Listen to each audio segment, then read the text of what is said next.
name is Ernest Miller.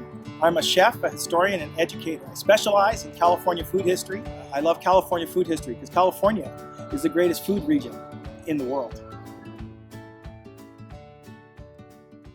If there is any fruit that defines California, it's the orange. The orange is the edible gold rush of California. Now, of course, oranges are not native to California. They were first introduced by the Spanish missionaries. And the Spanish missionaries introduced the Valencia orange, named after Valencia, Spain.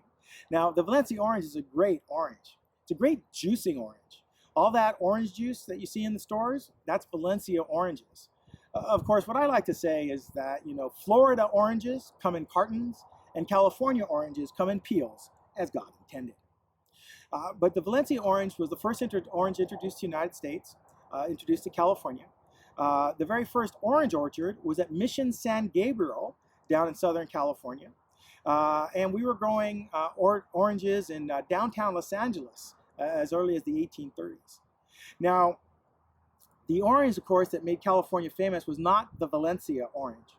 Because although we could grow Valencia oranges and they're great juicing orange, we couldn't ship them anywhere because we didn't have the Transcontinental Railroad. But later on in the century, another orange came to be, and the orange that makes California famous is the Washington navel orange. Now, it's called the navel orange because it has a little belly button, like a navel on it. We're not talking naval ships, we're talking belly buttons. So that's a distinctive characteristic of the navel orange.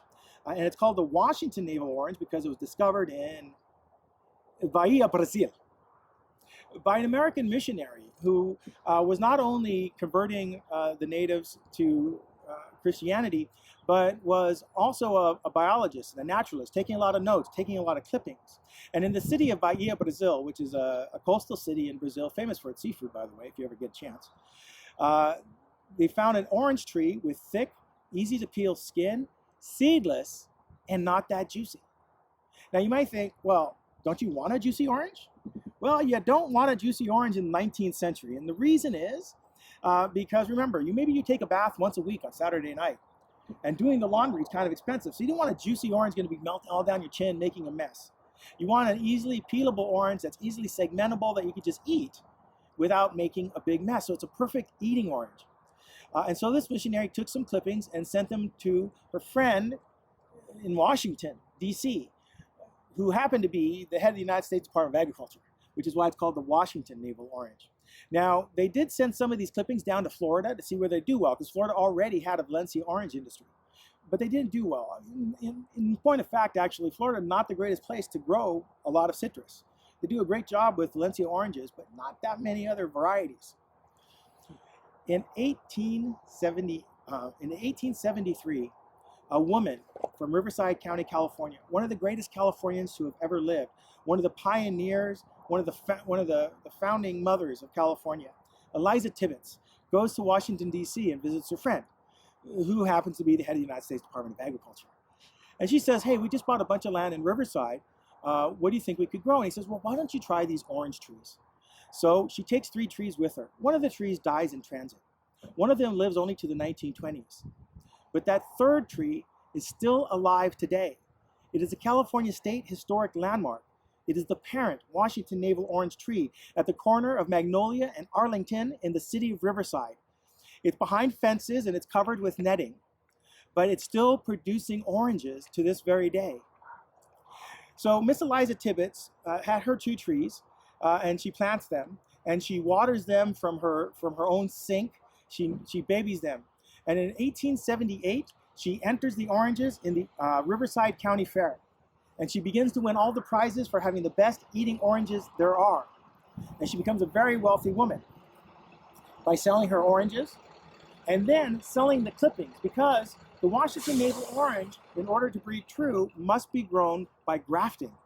So she sells the cuttings from her tree for $1 a piece in the 1880s, which makes an awful lot of money. Now, the Valencia orange has been grown since missionary times in California, but we weren't able to ship them. But in 1876, we now have the Transcontinental Railroad to Los Angeles and the beginnings of refrigerated rail cars. So we are now able to ship these oranges to the East Coast. We ship them in little wooden crates. And on these crates, we print beautiful labels, 4-color labels, fruit crate labels. And you've probably seen some, just gorgeous pictures of what California is, what a paradise it is. So I exaggerate only a little when I say that these trains go to the East Coast full of oranges and come back full of people. Because the Washington navel orange starts an agricultural revolution in California. Billions of dollars are invested in starting orchards and farms, bringing people to California to manage those orchards, to work those orchards. The Washington navel orange is called by the United States Department of Agriculture the most successful introduction of fruit in history. And it begins to define California. Now, that Washington navel orange tree, those 2 trees that she had, the one that died in the 1920s, the ones that's still alive today, that you can still visit in the city of Riverside, are the parents of every navel orange tree in the world today, from China to Brazil. Also the follow-ons, such as the Cara Cara navel orange, which is a development, the pink orange, absolutely delicious. The University of California, Riverside, which houses the citrus variety collection, the leading research institution for citrus in the entire world. The entire world looks to the University of California, Riverside for citrus research, and it's a place that you can go visit. One of the things that makes the orange such an amazing fruit is that its primary season is winter. And so when everything's cold and there's snow and, you know, this is a symbol of the sun and light. What an amazing fruit.